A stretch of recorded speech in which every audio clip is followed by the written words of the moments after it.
Assalamualaikum warahmatullahi wabarakatuh. Apa kabar adik-adik semua? Semoga selalu tetap semangat dan sehat ya.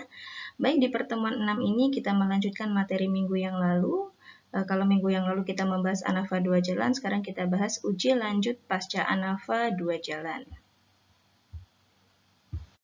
Nah, sama seperti halnya ANAFA 1 jalan pada saat uji lanjut menggunakan metode SCAFE, maka di ANAFA 2 jalan kali ini juga menggunakan metode SCAFE. Uji SCAFE dikembangkan oleh Henry SCAFE. Langkah-langkah komparasi ganda dengan metode SCAFE untuk ANAFA 2 jalan pada dasarnya sama dengan langkah-langkah pada komparasi ganda untuk ANAFA 1 jalan. Yang membedakan adalah analisis variansi 2 jalan terdapat 4 macam komparasi, yaitu komparasi ganda rataan antara baris dengan baris ya, kolom dengan kolom, kemudian sel, dan juga komparasi ganda antar sel pada baris dan kolom yang sama. Nah, apa saja yang akan diuji komparasikan pada uji lanjut pasca ANAFA 2 jalan? Yang pertama adalah komparasi rata antar baris. Nah, ini di buku kalian juga sudah ada ya, nanti bisa kalian buka kembali. Nah, di sini kita membandingkan rata antar baris dengan rumus X bar I dikurangi X bar J dikuadratkan dibagi RKG dikalikan 1/NI plus 1/NJ. Ini ketika kita membandingkan baris dengan baris. Nah, di sini ada keterangannya. Begitu juga untuk menentukan daerah kritisnya, tentu saja ada perbedaan antara baris, kolom, dan juga antar sel. Nah, berikutnya adalah komparasi rata antar kolom. Ya, kalau tadi antar baris, sekarang antar kolom. Jadi kita membandingkan kolom-kolom yang akan kita komparasikan. Ya, ada berapa pasang seperti itu, tergantung judul atau variabel apa yang akan kita gunakan dalam penelitian. Nah, ini juga keterangannya sama seperti slide sebelumnya ya, adik-adik ya. Nah, ini adalah komparasi rata antar sel pada kolom yang sama.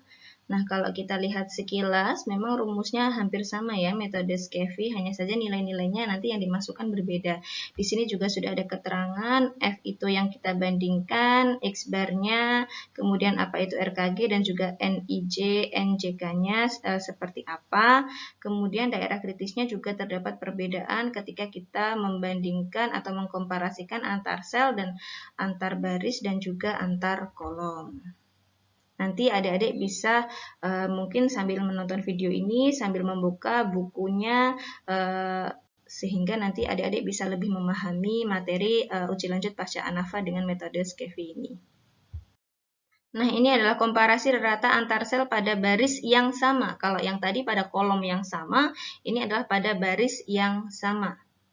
Nah, ini rumusnya hampir sama ya, keterangannya juga sama seperti slide sebelumnya, hanya saja memang angka-angkanya yang dimasukkan itu yang berbeda. Saya yakin adik-adik pasti sudah bisa memahami dan bisa mengimplementasikan ini ketika ada soal atau mungkin pada saat penelitian yang sesungguhnya.